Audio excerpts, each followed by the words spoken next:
السلام علیکم ورحمۃ اللہ وبرکاتہ۔ اعوذ باللہ من الشیطان الرجیم۔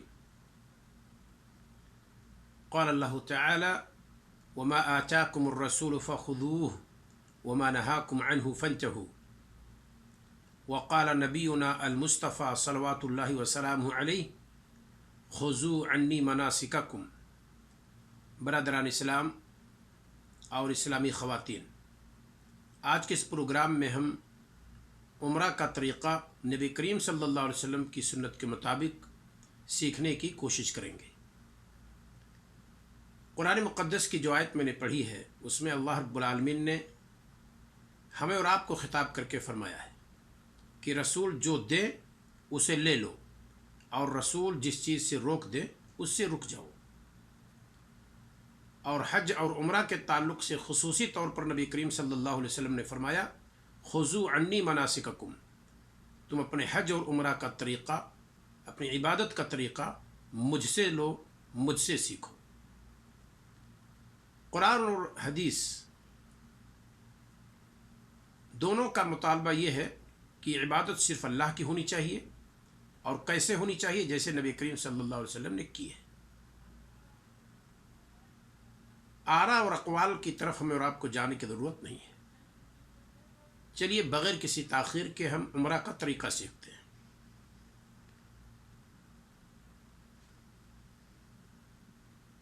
اپنے علاقے سے، اپنے ملک سے، اپنے شہر سے سفر کر کے ہم میقات پر پہنچ چکے ہیں۔ میقات پہ پہلا کام ہمارا شروع ہوگا، وہ ہے احرام باندھنے کا اور احرام کی نیت کا۔ ہندوستان سے جو لوگ آتے ہیں وہ یا تو مدینہ جا کر اترتے ہیں آج کل، تو پھر ان کو ذوالحلیفہ میں احرام باندھنا ہوگا، اور یا تو وہ جدہ آ کر کے اترتے ہیں، تو ان کے لیے بہتر یہی ہے کہ اپنے ملک کے ایئرپورٹ پر وہ احرام باندھ لیں، کیونکہ اگر وہ احرام پہنے بغیر جدہ پہنچ جاتے ہیں تو جدہ میقات کی جگہ نہیں ہے، یعنی جدہ میقات نہیں ہے ہندوستان کے لوگوں کے لیے، وہ جگہ ہے یلملم جو جدہ سے پہلے ہے۔ اس لیے احتیاط کا تقاضا یہ ہے کہ اگر آپ ہندوستان سے آتے ہیں تو اپنے یہاں کے ایئرپورٹ ہی پر آپ احرام کا کپڑا پہن لیجیے، یہ سب سے بہتر ہے، اور اسی میں احتیاط ہے۔ یہ مت سوچئے گا آپ کہ ہم کسی بھی فلائٹ سے آئیں گے تو فلائٹ کا عملہ آپ کو بتائے گا کہ آپ نیت کر لیجئے، اب آپ ایسا کیجئے، اور آپ کا وقت آنے والا ہے، اس کا کوئی اہتمام نہیں کرتا ہے۔ لہذا آپ اپنے ملک ہی کے ایئرپورٹ پر احرام باندھ لیجئے، جو بہتر ہے۔ یہ احتیاط کی وجہ سے ہم کہہ رہے ہیں، ورنہ اصل یہ ہے کہ آپ میقات پر پہنچ کر کے تب احرام باندھیں گے۔ چلو آپ میقات پر پہنچ گئے ہیں، غسل کر لیجئے، صفائی ستھرائی اختیار کر لیجئے، یہ سنت ہے۔ خاتون بھی غسل کر لے، مرد بھی غسل کر لے۔ نہیں غسل کرنا ہے تو کوئی مسئلہ نہیں ہے، لیکن بہتر ہے کہ آپ کر لیجئے۔ غسل کرنے کے بعد مرد احرام کا کپڑا پہن لے، دو چادر ہے وہ ایک لنگی کے شکل میں نیچے باندھ لے اور ایک اوپر ڈال لے۔ یہ مرد کے لیے احرام کا پوشاک ہے۔ خاتون کسی بھی لباس میں احرام کی نیت کر سکتی ہے، صرف وہ دستانہ نہیں پہنے گی ہاتھ میں، اور نہ ہی چہرے پہ نقاب اس کے رہے گا۔ لا تنتقب المرأة ولا تلبس القفازین، خاتون نہ تو نقاب پہنے گی اور نہ ہی دستانہ پہنے گی۔ ہمارے نبی صلی اللہ علیہ وسلم نے یہ نہیں کہا ہے کہ وہ پردہ نہیں کرے گی۔ ایک خاص قسم کا نقاب ہے، ایک خاص قسم کا کپڑا ہے نقاب و برقع، اسے وہ نہیں اڑے گی، ورنہ سر پر اس کے اوڑھنی ہوگی، اور مرد جب سامنے آئیں گے تو گھونگھٹ کاٹ لیا کرے گی، چہرہ چھپا لیا کرے گی، یعنی پردہ حالت احرام میں بھی وہ کرے گی اجانب سے۔ احرام میقات پہ آپ نے غسل کر لیا ہے، اور احرام پہن لیا آپ نے، خوشبو لگانا ہے تو احرام پہننے سے پہلے لگا لیجیے یا نیت کرنے سے پہلے لگا لیجیے، لیکن کپڑے میں نہ لگے، داڑھی کے بالوں میں لگا لیجیے، بغل میں لگا لیجیے۔ خاتون کو اس طرح کی خوشبو کو لگانے کی ضرورت نہیں ہے۔ خاتون کے خوشبو میں رنگ ہوتا ہے، وہ خوشبو نہیں بیچتی اس میں کہ دوسرے لوگ سونگھیں، اور مرد کے خوشبو میں رنگ نہیں ہوتا ہے، اس میں عطر بیزی ہوتی ہے اور وہ خوشبو اس کی دور دور تک جاتی ہے۔ خلاصہ یہ ہے کہ میقات پہ آپ نے غسل کر لیا، احرام پہن لیا، اپنی گاڑی پر بیٹھ جائیے، گاڑی آپ کی جیسے قبلہ کی طرف متوجہ ہو یا حرکت میں آئے آپ نیت کر لیجیے۔ نیت کیسے کریں گے؟ اللہم لبیک عمرتن، اے اللہ میں عمرہ کی نیت سے حاضر ہوں، نیت آپ نے کر لی۔ یہ دوسرا کام ہوا، احرام پہن لینے کے بعد یہ دوسرا کام ہے۔ کہیں کہیں کتابوں میں آپ دیکھیں گے کہ لوگ لکھیں گے کہ 2 رکعت صلاۃ ادا کر لیجیے۔ احرام سے متعلق کوئی صلاۃ میقات پہ نہیں ہے۔ آپ مسجد میں داخل ہوتے ہیں تو 2 رکعت تحیۃ المسجد پڑھ لیجیے۔ صلاۃ کا وقت وہاں ہے، ظہر ہے، عصر ہے، مغرب ہے، عشاء ہے، فجر ہے، کوئی بھی وقت ہوتا ہے تو وہ صلاۃ آپ وہاں ادا کر لیں گے بس۔ اب آپ حالت احرام میں ہیں، احرام کا لحاظ کریں گے، لڑائی جھگڑا بالکل نہیں، گالی گلوچ بالکل نہیں، شادی بیاہ کی بات بالکل نہیں، مرد سر نہیں چھپائے گا، خاتون اور مرد دونوں اپنے بدن کو اس طرح نہیں کھجلائیں گے کہ بال ٹوٹ جائے یا خون نکل آئے، اور اسی طریقے سے دونوں خوشبو بھی نہیں لگائیں گے اور بری شکار بھی نہیں کریں گے۔ میقات سے لے کر کے حرم تک کیا کام کریں گے معتمرین یا حجاج؟ لبیک اللہم لبیک، لبیک لا شریک لک لبیک، ان الحمد والنعمت لک والملک لا شریک لک، اس کو تلبیہ کہتے ہیں۔ اسے آپ کو بار بار پکارنا ہے، مرد بآواز بلند پکاریں گے اور خواتین آہستہ آواز میں، اور حرم کی طرف چلتے رہیں گے۔ اب آپ حرم میں پہنچ گئے، مسجد حرام میں آپ کو داخل ہونا ہے۔ مسجد حرام میں داخل ہوتے وقت بسم اللہ والصلاة والسلام علی رسول اللہ، اعوذ باللہ العظیم ووجہہ الکریم وسلطانہ القدیم من الشیطان الرجیم، اللہم افتح لی ابواب رحمتک، دایاں قدم رکھیے، داخل ہو جائیے۔ لمبی دعا نہیں یاد ہے؟ اللہم افتح لی ابواب رحمتک، مسجد میں داخل ہونے کی دعا پڑھتے ہوئے آپ داخل ہو جائیے۔